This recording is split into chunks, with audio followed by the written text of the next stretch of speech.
বিষয়টি হলো শীতকাল আমাদের মাঝে চলছে, হয়তো আর 1-1.5 মাস 2 মাস থাকবে, এরপর বিদায় নিবে। এই শীতকাল সংক্রান্ত কোরআন হাদিসে কোনো কথা বিধান আছে কিনা এটাও তো আমাদের একটু জানা দরকার। হুজুররা বলে যে কোরআন হাদিস সব আছে, সব আছে, তো সব আছে, তো শীতকালের কথা আছে নাকি? এই জন্য নিয়ত করেছি আজকে এই বিষয়ে কিছু কথা আমরা মুজাকারা করব। তো প্রথম কথা, কোরআনুল কারীমের একটা ছোট্ট সূরা প্রায় অধিকাংশ মুসল্লিদেরই মুখস্থ থাকার কথা, সেটা হলো সূরাত কুরাইশ, লিইলাফি কুরাইশ ইলাফিহিম রিহলাতাশ শিতাই ওয়াস সাইফ। এই সূরার মধ্যে শুরুর দিকেই যে আল্লাহ পাক রব্বুল আলামিন বললেন রিহলাতাশ শিতাই ওয়াস সাইফ, দুইটা ঋতুর কথাই শুধু বলা হয়েছে। আমাদের দেশের মতো এত সুন্দর 6 ঋতুর দেশ পৃথিবীতে খুব কমই আছে। এই জন্য আরবে 2টা ঋতু ছিল, এক হলো শীত আর এক হলো গরম। শীতের আরবি শব্দ শীত, বাংলা এখান থেকে আমরা শীত বলি। হ্যাঁ, রিহলাতাশ শিতাই, শীতা শব্দের অর্থ হলো কি? শীতকাল। আরবিতেও শীত, আর বাংলা আমরা কি বলি ওখান থেকে? শীতকাল বলি। তো পুরো মিলে গেছে বাংলা আরবি। গরমটা ভিন্ন, সৈফ শব্দের অর্থ হলো গরম, মৌসুমে খরিফ, গরম কাল। তো এছাড়া কোরআনের বিভিন্ন জায়গায় শীতকে ঠান্ডা ঠান্ডা কথা বলেছে, এবং হাদিসের মধ্যে রাসূল আরবি সাল্লাল্লাহু আলাইহি ওয়াসাল্লাম শীতকালের বিভিন্ন কথা সাহাবায়ে কেরামকে শুনিয়েছেন। কোন এক শীতের মৌসুমে নবীজি সাহাবায়ে কেরামকে সাথে নিয়ে বের হয়েছেন। কিছু দূর যাওয়ার পরে দেখা গেল একটা গাছের পাতা ঝরতেছে, অধিকাংশ পাতা ঝরে পড়ে গিয়েছে। এবার নবীজি গাছটা ছোট গাছ, একটু ঝাঁকি দিয়েছেন, পাতা আরো ঝরঝর করে সব পড়ে গেছে। শীতকালে কোনো কোনো গাছের পাতা পড়ে না, পাতা ঝরে যায়। তখন নবীজি বলেছেন, তোমরা দেখতে পারলা এই গাছের পাতা যেভাবে ঝরে পড়ে গেল, সামান্য ঝাঁকুনিতে এই পাতাগুলো সব ঝরে পড়ে গেল। ঠিক তদ্রূপ কোন মুমিন মুসলমান যদি যত্ন সহকারে, গুরুত্ব দিয়ে, ভালোভাবে ওযু গোসল করে, আল্লাহর বিধানগুলো, নামাজ ইত্যাদিগুলো পালন করে, আল্লাহ পাক রব্বুল আলামিন ওই ব্যক্তির জিন্দেগীর সকল গুনাহগুলো এভাবে ঝরে মুছে পরিষ্কার করে দিবেন। এবং আরেক হাদিস, মুসলিম শরীফের সহিহ হাদিস, হাদিসের মধ্যে নবীজি শুনিয়েছেন যে এক পর্যায়ে জাহান্নাম প্রচন্ড গরমের জায়গা, প্রচন্ড গরম, যে দুনিয়ার গরমের তুলনায় 70 গুণ বেশি তাপমাত্রা সেখানে থাকবে। গত জুমায় বা আগের জুমায় তো শুনিয়েছি, কয় বছর? 3000 বছর জাহান্নামের এক একটা সেক্টরের আগুনকে আল্লাহ পাক রব্বুল আলামিন প্রজ্বলিত করছেন ওটার পাওয়ার বাড়ানোর জন্য। এত বেশি পাওয়ার বেড়েছে, আগুনের কালার আর এখন সাদা আর লাল নাই, কি বর্ণ ধারণ করেছে? কালো, সাউদা মুজলিমা, গত জুমায় হতে শুনিয়েছি।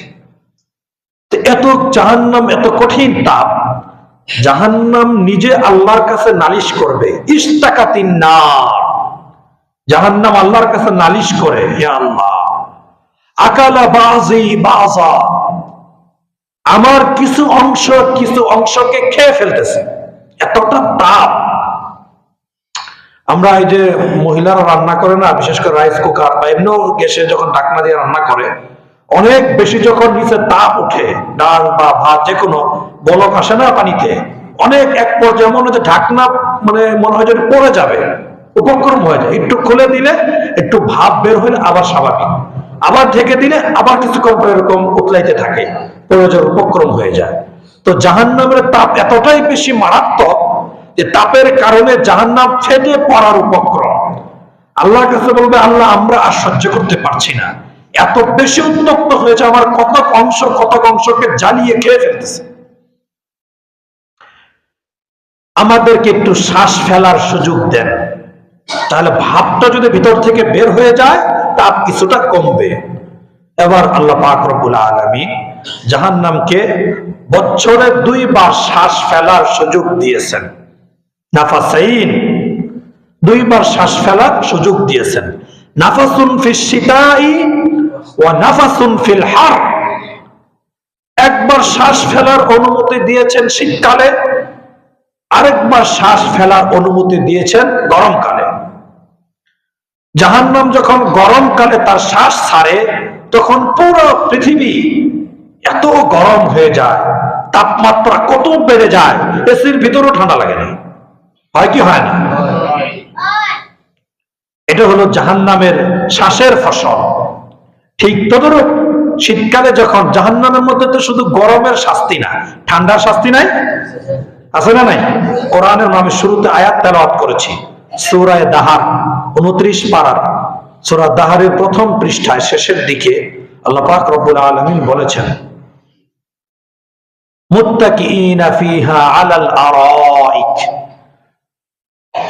জান্নাতীরা যখন জান্নাতে যাবে তখন অনেক উন্নত দামি 10,000 টাকা দামের চেয়ার, নাকি জান্নাতে 10,000 টাকা দামের চেয়ার থাকবে।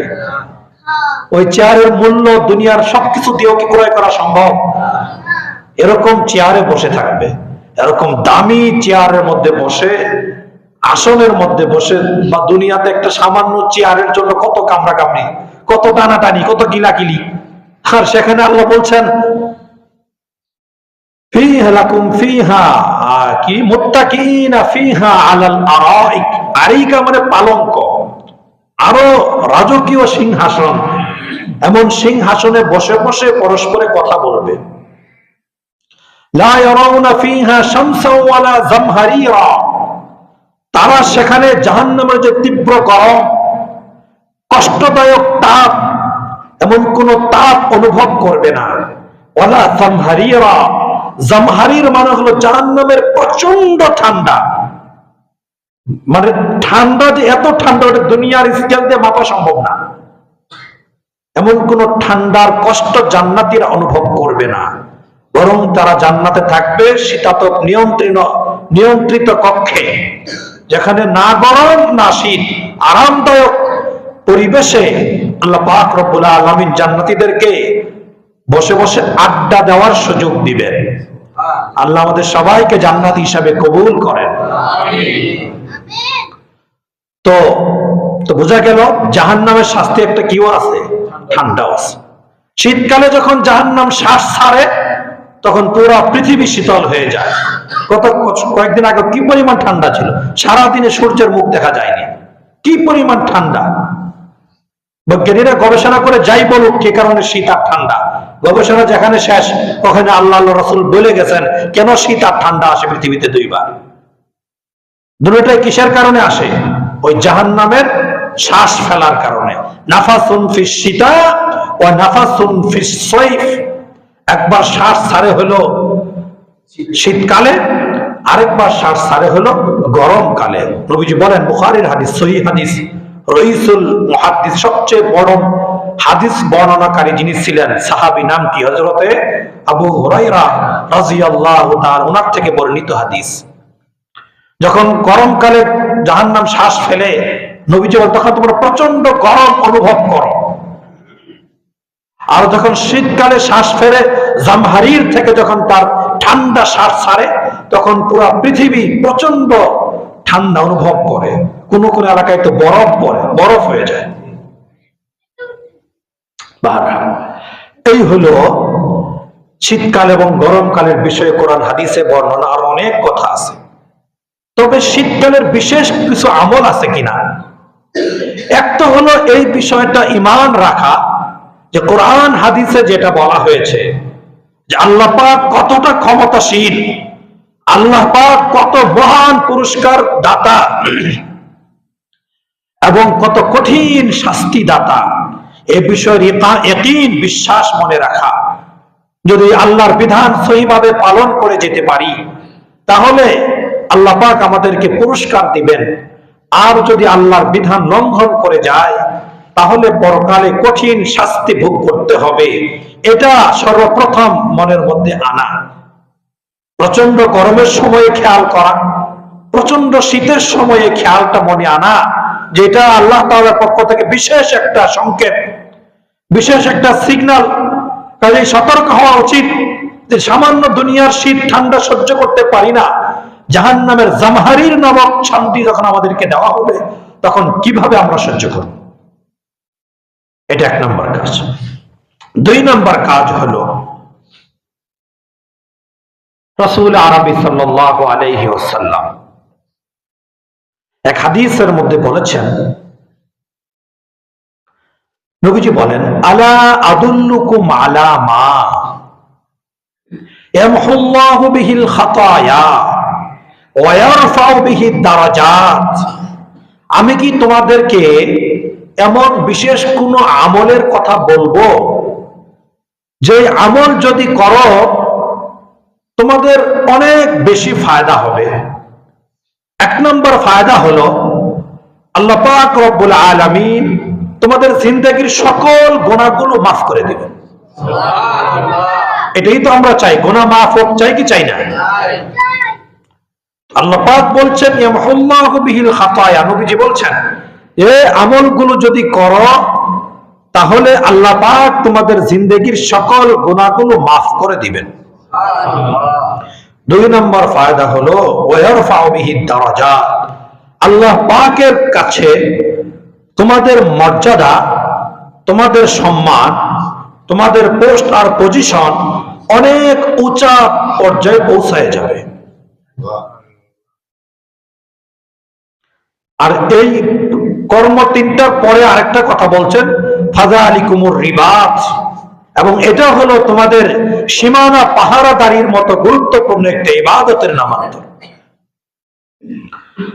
তো সাহাবায়ে কেরাম বললেন, ক্বালু বালা ইয়া রাসূলুল্লাহ, অবশ্যই, আমরা তো আমল করার জন্য আপনার দরবারে আসি, আপনার পবিত্র জবান থেকে আমাদেরকে যখন যে দিক নির্দেশনা দিবেন সেটা শুনে আমরা জীবন গড়ব, এটাই তো আমাদের কামনার বাসনা, এই জন্য তো আমরা আপনার দরবারে আসি।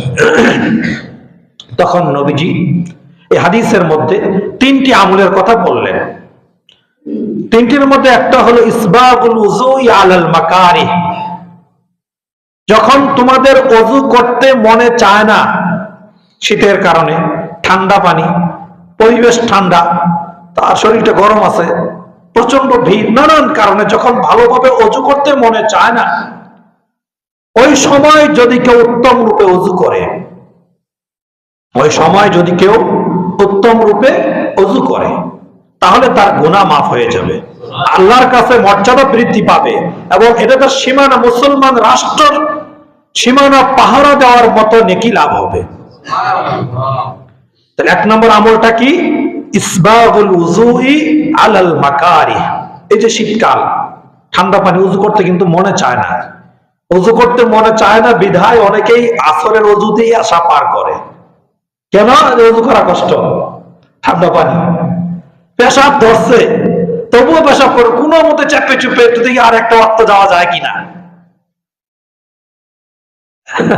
এটা করা যাবে না, এটা স্বাস্থ্যের জন্য মারাত্মক ক্ষতি এবং মাসআলাগতভাবে এটা নিষেধ। পেশাব এবং পায়খানার চাপ নিয়ে আল্লাহর সামনে দাঁড়িয়ে নামাজ পড়া, এটা মারাত্মকভাবে নিষেধ করা হয়েছে, এটা করা যাবে না।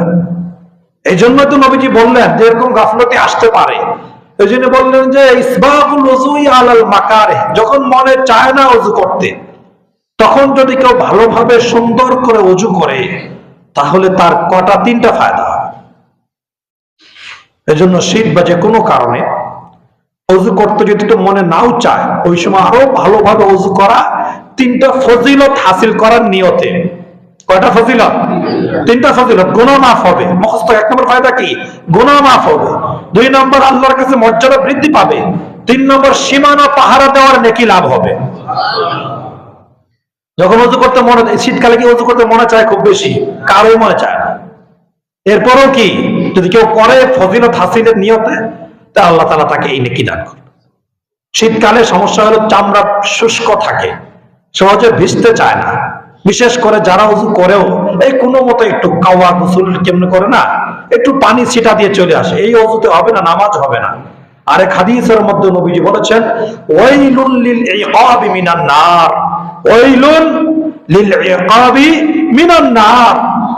ওই ব্যক্তিদের জন্য দুর্ভোগ, ওই ব্যক্তি হতভাগা যেই ব্যক্তি ওযু করেছে ঠিক, কিন্তু তার পায়ের গোড়ালির সাইড টাকনার উঁচা দুই হাড়ের পিছনের সাইডটা শুকনা রয়ে গেছে, তাহলে ওই ব্যক্তির ঠিকানা হলো ওয়াইল নামক জাহান্নাম। নামাজ পড়েও ঠিকানা কোথায়? জাহান্নাম। কেন? ভালোভাবে ওযু না করার কারণে। এই জন্য উত্তম রূপে ওযু করা জরুরি। খুব সুন্দর ভাবে ঠান্ডা মাথায় শুরুতে বিসমিল্লাহ বলে ধীরস্থির ভাবে ওযু করা চাই। ওযুর দ্বারা অঙ্গ প্রত্যঙ্গের গুনাহগুলো ঝরতে থাকে। আমাদের চোখ নেই বিদায় দেখি না।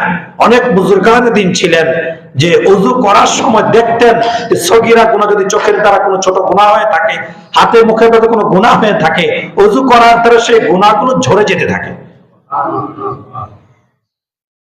এই জন্য ওযু সুন্দরভাবে ওযু করা, ওযুর শেষে উপরের দিকে তাকিয়ে কালিমায়ে শাহাদাত পাঠ করা।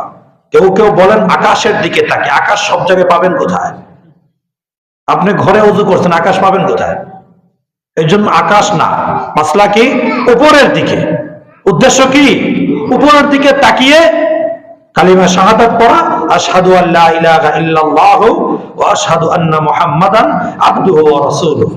যদি শাস্তে আরেকটু ছোট্ট দুইটা বাক্য যদি সম্ভব হয় যুক্ত করো, আল্লাহুম্মা জাআলনি মিনাত তাওয়াবিন ওয়া জাআলনি মিনাল মুতাতাহহিরিন। দুটো বাক্য কি?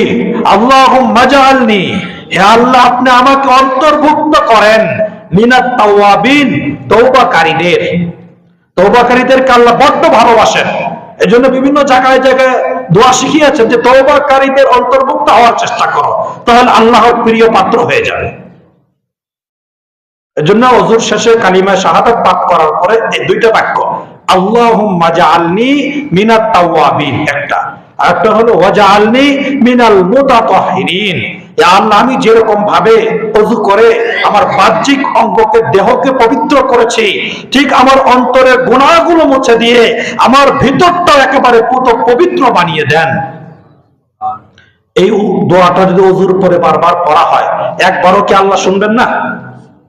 এই জন্য একটা চেষ্টা করা। এক নম্বর আমল কি? ইসবাগুল উযুই আলাল মাকারিহ। এক্ষেত্রে একটা মাসআলা মনে রাখা, যেহেতু ফজিলত হইল ওযু করলে ভালোভাবে নাকি ফায়দা হবে কয়টা? তিনটা। কাজে এখন যত পানি ঠান্ডা হোক, আমার জীবন যদি চলেও যায়, ঠান্ডা পানি দিয়েই ওযু করতে হবে, এমন কোন বিধান ইসলামে আছে নাকি? আপনার গরম পানি করার ব্যবস্থা গরম পানি দিয়ে করেন, কে নিষেধ করলো? এত বুজুর্গি দেখানো দরকার নেই তো। ঠান্ডা পানি দিয়েই করতে, গরম পানি ধরা যাবে না কেন? এটা আরাম হয়ে গেল শরীরের জন্য। বৈধ আরাম যেটা, সেটা আপনি গ্রহণ করতে তো শরীয়ত নিষেধ করে নাই। শরীয়ত যে আরাম আয়েশ গুলা গ্রহণ করতে বৈধতা দিয়েছেন, সেগুলো গ্রহণ করতে কোনো অসুবিধা আছে? শীতকাল আপনি গরম পানি দিয়ে ওযু করেন, নিষেধ কোথায়? আপনি গিজার লাগান, গরম পানির ব্যবস্থা করেন, কোনো অসুবিধা নাই, নেকি একটু কম হবে না। আপনি ঠান্ডা পানি দিয়ে ওযু করলে নাকি বেশি হবে, গরম পানি দিয়ে নাকি কম হবে, এটা ভুল ধারণা। এটা কি ধারণা? ভুল ধারণা। হ্যাঁ, যদি কেউ নফসকে শাস্তা করার জন্য দুই একবার করে সেটা ভিন্ন কথা, এই জন্য আলাদা নাকি তার জন্য হইতে পারে। তবে যদি সুযোগ থাকে অবশ্যই গরম পানি করে ওযু করার চেষ্টা করা, কোনো অসুবিধা নেই, এতে নেকিতে কোনো কম হবে না। এইগুলো এক নাম্বার আমল, শীতকালীন বিশেষ গুরুত্বপূর্ণ একটা আমল, ইসবাগুল উযুই আলাল মাকারিহ। অপছন্দ থাকা সত্ত্বেও পবিত্রতা গ্রহণ করা। আজকে জুমার দিন, জুমার দিনে গোসল করা হলো অন্যতম একটা গুরুত্বপূর্ণ সুন্নত। এই জুমার দিনে অনেক পানি চোরা আছে যে গোসল করে না, আছে না নাই? জুমার দিনও গোসল করে না, কত বড় পানি চোরা সে। অন্যদিন করুক আর না করুক, জুমার দিন গোসল করা নফল, মানে আপনার উপর গোসল ফরজ না, তবুও জুমার উদ্দেশ্যে গোসল করা হলো সুন্নত, বড় নেকির কাজ। এই জন্য সেটা খেয়াল করতে হবে। এই হাদিসের দ্বিতীয় যে আমলের কথা নবীজি বলেছেন সেটা হলো কাসরাতুল খুতা ইলাল মাসাজিদ। কাসরাতুল খুতা ইলাল মাসাজিদ, কাসরত মানে কি? আধিক্যতার সাথে বেশি পরিমাণে মসজিদে আসা যাওয়া করা, বেশি পরিমাণে মসজিদে আসা যাওয়া করা। এটা তো আমাদের জন্য না বললেই ভালো, এটা আমাদের মহল্লা না বললেই কি ভালো, আমরা এটা পারবো না, এটা বললেন না, শুধু শুধু সম্ভব না। জুমার দিন মসজিদ ভরে জায়গা হয় না, আর ওয়াক্তে নামাজে দেখা যায় 2 কাতার হইতেও কষ্ট, দুঃখজনক না? অথচ হাদিসের মধ্যে পরিষ্কার বলো কাসরাতুল খুতা ইলাল মাসাজিদ, যে তোমার কদম যত বেশি মসজিদে যাবে, দুইটা অর্থ। এক হলো দূর থেকে আসো, তুমি বাড়ি দূরে, মসজিদে আসতে কদম বেশি ফেলতে হয়, তাহলে তোমার নেকি যে কাছ থেকে আসে তার থেকে বেশি হবে, একটা অর্থ। আরেকটা অর্থ হলো তুমি প্রতিনিয়ত কমপক্ষে 5 বার মসজিদে আসো, তাহলে 5 বার আসা যাতে কতবার কদম পড়বে। কাসরাতুল খুতা ইলাল মাসাজিদ, মসজিদে বেশি পরিমাণে আসা যাওয়া করা। যদি বেশি পরিমাণে মসজিদে আসা যাওয়া করে, আল্লাহ তার গুনাহ মাফ করে দিবেন, তার মর্যাদা বৃদ্ধি করে দিবেন। শয়তানের সকল কুমন্ত্রণা থেকে আল্লাহ তাআলা তাকে এই আমলগুলোকে পাহারাদার হিসাবে নিযুক্ত করে দিবেন। এই জন্য মসজিদে আসার ব্যাপারে খুব পাবন্দি করা, বিশেষ করে এশা এবং ফজর। এশা এবং ফজর এই দুইটা আমরা এখন কম আসি। কেন? শীত থাকে বেশি, রাত্রেও শীত থাকে, সকালেও শীত থাকে। এই 2 ওয়াক্ত অনেকের জন্য ছুটি, নিজে নিজে ছুটি নিয়ে নিছি যে এই 2 মাসের একটু কি ছুটি কাটাই। 2 ওয়াক্তের জন্য কি নিয়মিত মসজিদে আসে, প্রতি সারা বছর ফজরে আসে, কিন্তু শীতকালে ফজরে তাকে খুঁজে পাওয়া যায় না, দুঃখজনক বিষয়। অথচ শীতকালে আরো বেশি আসার কথা ছিল ফজিলত বেশি পাওয়ার জন্য। এই জন্য এশা এবং ফজর এই 2 ওয়াক্ত নামাজের ব্যাপারে খুব পাবন্দি করা চাই। হাদিসের মধ্যে আসছে, সহিহ হাদিস, যদি আল্লাহর কোন বান্দা এই 2 ওয়াক্ত নামাজ জামাতের সহিত আদায় করে, আল্লাহ পাক রব্বুল আলামিন তাকে সারা রাত দাঁড়িয়ে নফল নামাজ পড়লে যে নেকি হয়, ওই নেকি তার আমল নামে দান করে দিবেন। আমাদের কি নেকি দরকার নাই নাকি? তাহলে কেন গাফলতি? একটু খেয়াল করি। 4 ওয়াক্ত আসতে পারি, 2 ওয়াক্ত আসতে পারি, জোহর আসর আসতে পারলে এশা আর ফজর আসতে পারবো না কেন? আল্লাহ আমাদের তৌফিক দান করেন। এটা হলো 2 নম্বর আমল এই হাদিসের। 3 নম্বর আমল হলো ইন্তিজারুস সালাত বাদাস সালাহ। ইন্তিজারুস সালাহ বাদাস সালাহ, যে এক নামাজের পরে আরেক নামাজের জন্য অপেক্ষা করা। ওখানে আরেকটা কথা বলে গেছি, সেটা হলো হাদিসের মধ্যে আসছে, যে ব্যক্তি নাকি ফজরে আছে, ফজর মূলত সেই হলো প্রকৃত অর্থে নামাজি। কেন? ফজরটা হলো কঠিন সময় না। প্রতি রাত্রে শয়তান যখন ঘুমায়, ভালো মানুষ হোক আর মন্দ মানুষ হোক, তার মাথার কাছে এসে বলে আলাইকা লাইলুন তাবিলুন ফারকুদ, আলাইকা লাইলুন তাবিলুন ফারকুদ, আলাইকা লাইলুন তাবিলুন ফারকুদ বলতে থাকে। 3টা গিট্টো লাগায়, এই বেটা রাত এখন অনেক লম্বা, একটু ঘুমা, একটু পরে উঠ। উঠে থেকে 4টা বাজে, আর বহুদের সেই 6টা 10-এ ফজরের নামাজ, আরো 2.5 ঘন্টা, মাথা খারাপ, আর ঘুমা। আচ্ছা আবার ঘুমা, উঠে থেকে 5টা বাজে, আরো 6 ঘন্টা ঘুমা, আবার উঠে থেকে 7টা বেজে গেছে। কেন সম্ভব হয়? ওই যে শয়তান গিট্টো লাগায়, বলে এই বেটা রাত এখনো অনেক লম্বা, আরেকটু ঘুমা। এই জন্যই বলা হয়েছে যে ফজর পড়তে পারে জামাতের সহিত, যে ফজরের নামাজে মসজিদে আসতে পারে, সেই প্রকৃত অর্থে নামাজি। গুরুত্বপূর্ণ বিষয় না? এই জন্য ফজরের ব্যাপারে খুব খেয়াল করা চাই। আর ওই হাদিসে যেটা বললাম, শয়তান যে গিট্টো লাগায়, বান্দা যখন উঠে যায়, উঠে ওযু করে, তখন শয়তানের মুখটা কালো হয়ে যায়, শয়তানের চেহারার মধ্যে চুনকালি লেগে যায় না, যে আমার গিট্টো কোনো কাজ হইলো না, তা আমার গিট্টো খুলে সে উঠে গেল। আল্লাহ আমাদেরকে শয়তানের গিট খোলার তৌফিক দান করেন। যাই হোক, তো বলছিলাম 3 নম্বর জামেল কি, ইন্তিজারুস সালাত বাদাস সালাহ, এক নামাজের পরে আরেক নামাজের জন্য অপেক্ষা করা। একটি নামাজ শেষ হয়েছে, সামনে আরেকটি নামাজের জন্য কি করা? অপেক্ষা করা। এই অপেক্ষা মসজিদে বসে থাকাই জরুরি না। আপনি ঘরে গিয়েছেন, কাজে গিয়েছেন, কর্মে, আপনার চোখ কান খোলা, আপনার ফিকির একটা যে কখন আজানের কান শব্দ কানে আসে, আপনি সাথে সাথে মসজিদে চলে আসেন। আপনি যদি এক নামাজ পড়ে যদিও বাসা বাড়িতে বা দোকানপাটে গিয়েছেন, কিন্তু আপনার জেহেনে ফিকির কোনটা? আজান হবে সোজা কোথায়? মসজিদে চলে যাও, এটা অপেক্ষা। আর যদি সরাসরি আমল করতে চাই, তাহলে যে নামাজের দূরত্ব কম, যেমন আসর থেকে মাগরিব বা মাগরিব থেকে এশা, এগুলোর দূরত্ব তো কাছাকাছি, এগুলো আমাদের মাঝে মাঝে একদিন চেষ্টা জেনে কাজকর্ম কম, ঝামেলা কম, নিয়ত করি যে আজকে আসর পরে বসলাম, মাগরিব পরে বেরোবো, অপেক্ষা করি। এটা করা যায় না? ইন্তিজারুস সালাহ। আমাদের তো এমন তারা, মসজিদে আসলে আমরা বসতে রাজি না, দাঁড়াই থাকি ঘড়ির দিকে চাইয়া যে কখন ইমাম সাহেব দাঁড়াবে। এটা তো ইন্তেজার না, এটা তো তারা দেওয়া, তারা দাঁড়ান না কেউ, টাইম দেন না, এটা ইন্তজার, এটা অপেক্ষা, এটার নাম অপেক্ষা। যদি ইমাম সাহেবরে মুখে না বললো ইশারা ইঙ্গিতে অর্ডার করা, দাঁড়ান না কেন? একটা হলো মুখে অর্ডার করা তো নিষেধ, যদি বলে হুজুর নামাজ পড়াতে দেন, টাইম হয়েছে, ওর নামাজের মধ্যে ভেজাল হয়ে যাবে। এটা তো অনেকেই বলতে পারে না, জানে এটা মাসলা, এনে করে কি মুখে বলেন, ইশারা ইঙ্গিতে বোঝায় যে আমি কাতা সোজা করে দাঁড়া থাকবো, হুজুর না যায় উপায় আছে? এটা বেয়াদবি, জায়েজ নেই এটা। মাসআলা কি জানেন? মাসআলা হলো নবীজি যখন নামাজ পড়াতেন মসজিদে নববীতে, সমস্ত সাহাবে কারাম মসজিদে এসে বসে থাকতেন। কার অপেক্ষায়? নবীজির অপেক্ষায়। নবীজি আসবেন, নামাজ পড়াবেন। ওখানে তার কোনো ঘড়ি ছিল না যে টাইম দেখে দাঁড়াবে, এরকম তো ছিল না, অপেক্ষায়। এরপরে যখন, তখন তো নবীজি কখনো পিছন দিক থেকে আসতেন, কখনো সামনের দিক থেকে আসতেন, কখনো যেভাবে খুশি আসতেন। নবীজি আসতে থাকতেন আর কাতার দাঁড়াতে থাকতেন। নবীজি জায়নামাজে দাঁড়ানো কমপ্লিট, কাতার সোজা করা কি কমপ্লিট। এটা হলো আদব।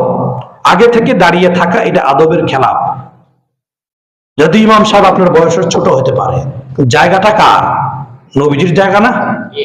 এই জায়গার দাঁড়িয়ে কে নামাজ পড়িয়েছেন? নবীজি নামাজ পড়িয়েছেন না? এই জন্য এই জায়গাটার একটা সম্মান আছে, এই জায়গাটার একটা কি আছে, বিশেষ মর্যাদা আছে।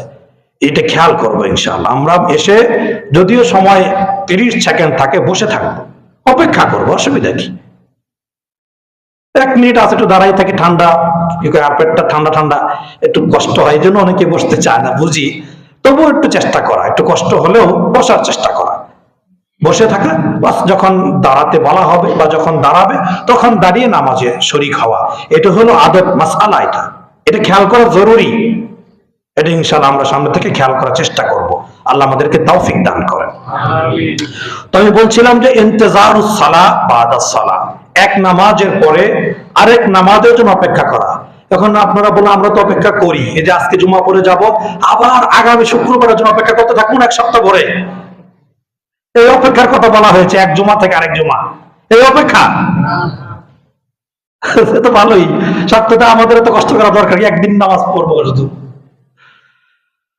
আল্লাহু আকবার। 5 ওয়াক্ত নামাজ পড়তে হবে, 5 ওয়াক্ত নামাজ পড়তে হবে, এখানে কম বেশ করার সুযোগ নেই। 1 ওয়াক্ত পড়লাম, 2 ওয়াক্ত পড়লাম না, হবে না। একান্ত মসজিদে আসতে না পারলেও ঘরে হলেও পড়তে হবে। বারবার বলি, হয়তো মসজিদে আসার সুযোগ হলো না, আমি যে এলাকায় আছে সেই এলাকায় পড়ি, অসুবিধা কোথায়? ওই এলাকার জামাত শেষ হয়ে গিয়েছে, ওযু করে মসজিদে পড়ে নেই না, কাজা করা দরকার, ওযু করে সেখানে পড়ে নেই। যদি নামাজটা না পড়ি, আস্তে আস্তে শয়তান ধোঁকা দিবে। গাফলেতে 1 দিন 2 দিন 3 দিন এরকম নামাজ ছাড়তেছে, এমন হয়ে যায় পরে আর নামাজ ছেড়ে দিলে কোনো কষ্টই লাগবে না, কোনো খারাপ লাগবে না, এটা ব্যাপার না। এটা কখনো হঠাৎ করে কিন্তু হয় না। যখন মানুষ নিয়মিত নামাজই থাকে তখন তার নামাজ ছাড়লে কষ্ট হয়। এরপর যখন সে দীর্ঘদিন নামাজ না পড়ে থাকে, 2-4 ওয়াক্ত প্রতিদিনই বাদ দেয়, বা সপ্তাহ বাদ দেয়, বা মাস বাদ দেয়, তখন নামাজ পড়ার আগ্রহ দিল থেকে বের হয়ে যায়, তখন নামাজ ছেড়ে দিলেও কোনো কষ্ট লাগে না। এই জন্য এটা না করি ভাই, যত্ন সহকারে নামাজগুলো পড়ার চেষ্টা করি। 3টা আমলের কথা বলেছেন। 1 নাম্বার হলো কি, অজু করতে মনে না চাইলে খুব খেয়াল করে যত্ন সহকারে ঘষে মেজে অজু করা। 2 নাম্বার আমলে বলা হয়েছে কি, বেশি বেশি মসজিদে আসা যাওয়া করা। 3 নাম্বার বলা হয়েছে এক নামাজের পরে আরেক নামাজের অপেক্ষায় থাকা। এই 3টা আমল যদি করে, নবীজি বললেন ওই ব্যক্তিকে 3টা পুরস্কার দেওয়া হবে। 1 নম্বর পুরস্কার, তার জিন্দেগির সকল গুনাহগুলো আল্লাহ পাক ক্ষমা করে দিবেন। 2 নম্বর পুরস্কার হলো আল্লাহ পাকের দরবারে তার মর্যাদাকে বহুগুণ বৃদ্ধি করে দিবেন। 3 নম্বর ফায়দা হলো এই 3টা আমল যে নিয়মিত করবে, এই আমল 3টা তাকে পাহারাদারি করবে, অন্য গুনাহ করা থেকে তাকে বাঁচিয়ে রাখবে। এটা এসে বড় কিছু আছে? যদি আমল আমাকে পাহারাদারি করে, অন্য গুনাহ করতে চাইলেও করতে মনে চাবে না, সুযোগ মানে এটা সুযোগ হয়ে আসবে না। কেন? এই 3 আমল চালু আছে। এই জন্য 3 নাম্বার পুরস্কার হলো যে গুনাহ করা থেকে এই আমলগুলো তাকে পাহারাদারি করে দূরে সরিয়ে রাখবে। এই জন্য খুব খেয়াল করে আমলগুলো করার চেষ্টা করা। আবার কেউ এটাও বলেছেন 3 নম্বর পুরস্কার হলো একজন মুজাহিদ মুসলিম রাষ্ট্র কাফের মুশরিকদের আক্রমণ থেকে সংরক্ষণ করার জন্য সীমানায় দাঁড়িয়ে যে পাহারাদারি করে নেকি হাসিল করবে, যে 3টা আমল করবে, আল্লাহ পাক রব্বুল আলামিন তাকে ওই মুজাহিদের সমতুল্য নেকি দান করবে। এই জন্য করার চেষ্টা করা। তো আমি বলছিলাম শীতকালের বিশেষ আমল, 1 নম্বর আমল ছিল ওই যে জাহান্নামের যে কঠিন শাস্তি সেটা আল্লাহ তাআলা দিতে পারেন, ওই কথা কল্পনা করে আল্লাহর দিকে মনোনিবেশ করা, গুনাহ থেকে ফিরে আসা। 2 নম্বর আমল হলো এই যে হাদিসে 3টা আমলের কথা বলা হলো, বিশেষ করে ভালোভাবে ওযু করার বিষয়। 3 নম্বর আমল হলো শীতকালীন যে দিন অনেক ছোট থাকে। এক হাদিসের মধ্যে নবীজি বলেছেন শীতকাল হলো মুমিনদের হলো বসন্তকালের মতো। কিসের মতো? রবিউল মুমিন।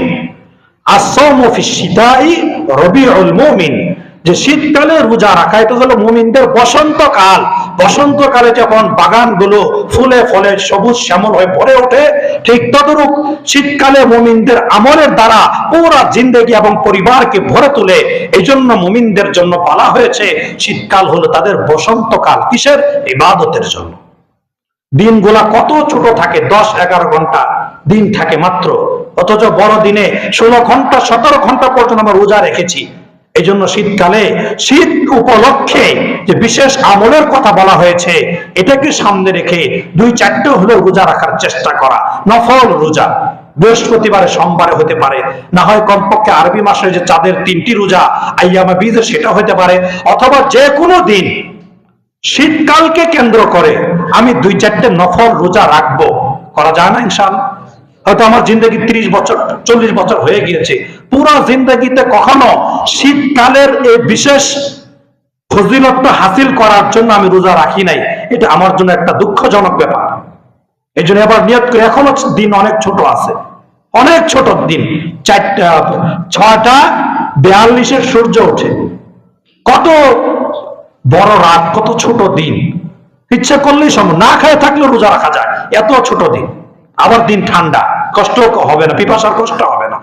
এই জন্য নিয়ত করা যে কমপক্ষে 2-4টে হলেও আমরা এই রোজাগুলো রাখার চেষ্টা করবো। আর ফ্যামিলি থেকে খাবার আয়োজন করা হয় নাই, আপনি রাত্রেবেলা একটা রুটি একটা কলা এনে ঘরে রাখেন, ভোর রাত রুটি খেয়ে ফেলেন, পানি গরম করে খান, হয়ে গেল।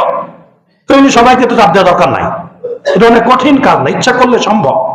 এটা হলো 2 নম্বর আমল। 3 নম্বর আমল হলো এই শীতকালেও যদি কেউ তাহাজ্জুদ নামাজ পড়তে না পারে, ওর কপাল আর জীবনও কোনোদিন তাহাজ্জুদ পড়া তৌফিক হবে না, জীবনও হবে না। মানে যদি কেউ 11টা বাজেও ঘুমায়, 12, 1, 2, 3, 4, 5টা বাজে উঠলো 6 ঘন্টা ঘুম হয়। 5টা বাজে উঠলো, তার পক্ষে ওযু ইস্তেনজা করে 2-4 রাকাত তাহাজ্জুদ পড়া সম্ভব।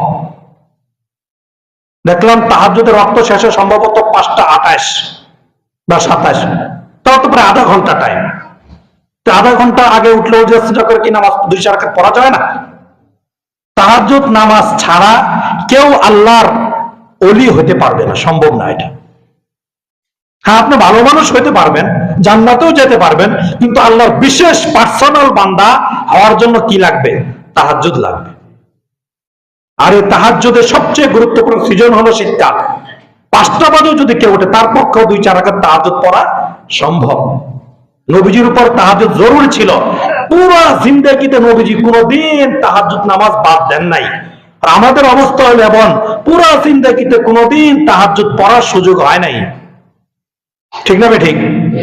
নবীজি জীবনে যেটা বাদ দিলেন না, ওটা জীবনে কোনোদিন করলাম না, এর চেয়ে বড় ব্যর্থতা আর কি আছে? এই জন্য একটু চেষ্টা করা। ঘুম তো সারা জীবন ঘুমালাম, সকালেও কিছুটা ঘুমাইতে পারি, একটু যদি খেয়াল করে 5টার দিকেও যদি উঠি, প্রতিদিন না হোক সপ্তাহে 2-4 দিন কি পড়া যায় না?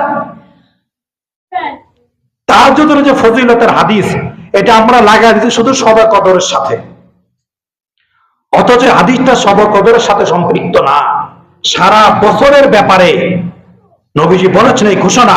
প্রতি রাত্রে যখন রাতের অর্ধেক পার হয়ে যায়, শেষ অংশ শুরু হয়ে যায়, ওই সময় আল্লাহ পাক রহমতের বিশাল ভান্ডার নিয়ে তার অভাবী, দুঃখী, রোগাক্রান্ত, পেরেশানগ্রস্ত ব্যক্তিদেরকে আহ্বান করতে থাকে, আলা মিন মুস্তাগফিরিন ফাগফির লা, আলা মিন মুস্তারজিকিন ফারযুকা, আলা মিন মুবতালান ফাওয়াফিয়া। এটা হাদিস। নবীজি বলেছেন প্রতি রাত্রে আল্লাহ পাক রব্বুল আলামিন রাতের শেষাংশ যখন শুরু হয় তখন এসে ডাকতে থাকে। এমন কে আছে যার কোনো পেরেশানি নাই, যার কোনো আশা আকাঙ্ক্ষা নাই, যার জীবনে কোনো গুনাহ নাই? তেমন কে আছে? তাহলে নবীজি বলছেন যদি কেউ ভোর রাতে উঠে ভালোভাবে ওযু করে, পবিত্রতা অর্জন করে, নিরিবিলিতে সবাই যখন ঘুমে, ঠিক ওই সময় যখন বান্দা দাঁড়িয়ে 2 রাকাত 4 রাকাত তাহাজ্জুদ নামাজ পড়ে আমি আল্লাহর কাছে অতীত জীবনের গুনাহগুলোর কথা স্মরণ করে করে প্রার্থনা করবে, আমি আল্লাহ আমার ওই বান্দার জিন্দেগির সকল গুনাহগুলো মাফ করে দেব। গুনার কথা স্মরণ করে বলতে হবে। হ্যাঁ, অনেকে মুখস্থ করে আল্লাহ জীবনে যত গুনাহ করতে সব মাফ করো, এটা তো একটা সরকারি কথা, এটা তো বলবোই, এটা বললে যথেষ্ট না। গুনার ক্ষেত্রে প্রধান বিষয় কি? যে গুনাহটা আমি করেছি ওই গুনার জন্য লজ্জিত হওয়া। আমার হয়তো সব গুনাহ মনে নাই, ওই কথার পর ওই মনে না থাকা গুনাহগুলো আল্লাহ মাফ করবেন, যে গুনাহগুলো আমার মনে আছে একটা একটা করে কি বলা যায় না? আজকে তাহাজ্জুদে আমি 3টা গুনার কথা বলবো, যে 3টা গুনাহ অতীতে আমি করেছিলাম, খেয়াল করে আল্লাহ অমুক সময় আমি এই গুনাহটা করেছিলাম, তোমার কাছে লজ্জিত, অনুতপ্ত, তোমার কাছে ক্ষমা চাই। সবাই যখন ঘুমে আল্লাহ তোমার কাছে আমি প্রার্থনা করি আমার এই গুনাহটা মাফ করে দেন, বলা যায় না? এরকম খেয়াল করে করে, টার্গেট করে করে অতীতের একটা একটা গুনাহ চিহ্নিত করে যদি আল্লাহর কাছে ক্ষমা চাই, আল্লাহ তাআলা ক্ষমা করার জন্য প্রস্তুত। আল্লাহ পাক ক্ষমা করার জন্য প্রস্তুত। এই জন্য তাহাজ্জুদ আমলটা করা চাই। 1 নাম্বার ফায়দা যে গুনাহ মাফ হবে। 2 নাম্বার ফায়দা হলো আলা মিন মুস্তারজিকিন ফারযুকা। কত মানুষ কত অভাবে আছে, এক সময় ভালো ব্যবসা বাণিজ্য করেছে, হঠাৎ করে তার ব্যবসায় ধস নেমে এসেছে। এক সময় ভালো চাকরি করে পয়সা উপার্জন করেছে, হঠাৎ করে পয়সা উপার্জন রাস্তা তার বন্ধ হয়ে গিয়েছে। এক সময় তার অনেক জায়গা জমি ছিল, যে কোনো বিপদের কারণে সমস্ত জায়গা জমি হাতছাড়া হয়ে গিয়েছে, নিঃস্ব হয়েছে। টাকার অভাব, পোশাকের অভাব, খাবারের অভাব, পেরেশানির অন্ত নাই। এমন মানুষ কি সমাজে নাই? তাদেরকে ডাক দিয়ে দিয়ে আল্লাহ বলতেছেন আসো আমার কাছে বলো, তোমার এক এক দিন এক একটা সমস্যার কথা আমার কাছে বলো, আমি একে একে তোমার সমস্ত অভাবগুলো দূর করে দেব। তুমি একদিন তোমার হালাল উপার্জনের জন্য আমাকে বলো, বলার মতো বলে দেখো আমি তোমার হালাল কর্মের ব্যবস্থা করে দেই না, না দেই? আল্লাহ নিজেই তো বলতেছেন আলা মিন মুস্তারজিকিন ফারযুকা, যে আমাকে ডাক দিয়ে আমার কাছে রিজিক চাবে, চাকরি চাবে, সম্পদ চাবে, সুস্থতা চাবে, সন্তান চাবে, স্বামী চাবে, স্ত্রী চাবে, আমি তাকে তার রিজিকগুলো পৌঁছে দেব। কত ছেলে আছে বিবাহ করতে পারতেছে না, কত মেয়ে আছে বড় হয়েছে বিবাহ হচ্ছে না, কত বাবা মা পেরেশানিতে আছে মেয়েদেরকে বিবাহে দিতে পারতেছে না। ওই আল্লাহর কাছে ডাক দিয়ে যদি ভোর রাতে বলি 2-4 রাকাত তাহাজ্জুদ নামাজ পড়ে চোখের পানি ফেলে, ওই দোয়া কখনোই আল্লাহ ফেরত দিবেন না। হ্যাঁ, যদি আল্লাহকে পরীক্ষা করার নিয়তে বলি, হুজুর তো বলছে আজকে করে দেখি কাজ হয় না, না হয়, পরীক্ষা নিয়তে যদি বলি তাহলে কিয়ামত পর্যন্ত দোয়া করলেও কাজ হবে না। আল্লাহরে পরীক্ষা করবেন আপনি 100 ভাগ ইয়াকিন নিয়ে বলতো, যেহেতু নবীজি বলেছেন হাদিস, এটা যদি আমি করি অবশ্যই ফায়দা আমার হাসিল হবেই হবে, এই নিয়ত করে কি করতে হবে? আল্লাহর কাছে দোয়া করতে হবে। হ্যাঁ, 2 দিন আগে আর পরে আল্লাহ হয়তো আমার জন্য যখন কল্যাণ কর তখন আমার ওই পাওনাটা দিয়ে দিবেন। আমি নগদ চাচ্ছি, নগদ আমার জন্য কল্যাণকর না, যখন আমার জন্য কল্যাণকর আল্লাহ ঠিক উপযুক্ত সময় আমাকে সেটা দিবেন। আল্লাহর কাছে এভাবে চোখের পানি ফেলে বলতে হবে, চাইতে হবে যে আল্লাহ আমার সন্তান, আমাকে সন্তান দান করেন, আমার চাকরি হচ্ছে না, চাকরি ব্যবস্থা করে দেন। 3 নাম্বার বলেছেন আলা মিন মুবতালান ফাওয়াফিয়া। তোমাদের মধ্যে যারা বিপদগ্রস্ত আছো, নানান রোগে আক্রান্ত, নানান টেনশনের মধ্যে আছো, নানান মামলা মোকদ্দমায় জর্জরিত, নানান টেনশনে, পারিবারিক টেনশন, ভাইদের টেনশন, বোনদের টেনশন, বিবির টেনশন, স্বামীর টেনশন, সন্তানদের টেনশন, নানান পেরেশানিতে পুরো জর্জরিত অবস্থায় আছো, একটা দিন কি আমার কাছে তুমি বলতে পারলে না, আমি তো প্রতি রাত্রে তোমাকে ডাকছি, ওঠো, আমার কাছে আসো, আমাকে বলো। কাজেই একটা সুবর্ণ সুযোগ যাচ্ছে, এত লম্বা রাত আর সামনে থাকবে না, কিছুদিন পরেই রাত আবার ছোট হওয়া শুরু হবে। এজন্য প্রতিদিন না হোক, সপ্তাহে 2-4 দিনও যদি হয়, একটু খেয়াল করে আমরা তাহাজ্জুদ নামাজ পড়ে আল্লাহকে ডাকি। বলেন, যে বান্দা ভোর রাতের তাহাজ্জুদ নামাজ পড়বে, তা কি 5 ওয়াক্ত নামাজ বাদ পড়বে? বাদ যাবে? ওই তাহাজ্জুদ নামাজ তাকে বাধ্য করবে বাকি নামাজগুলো পড়তে।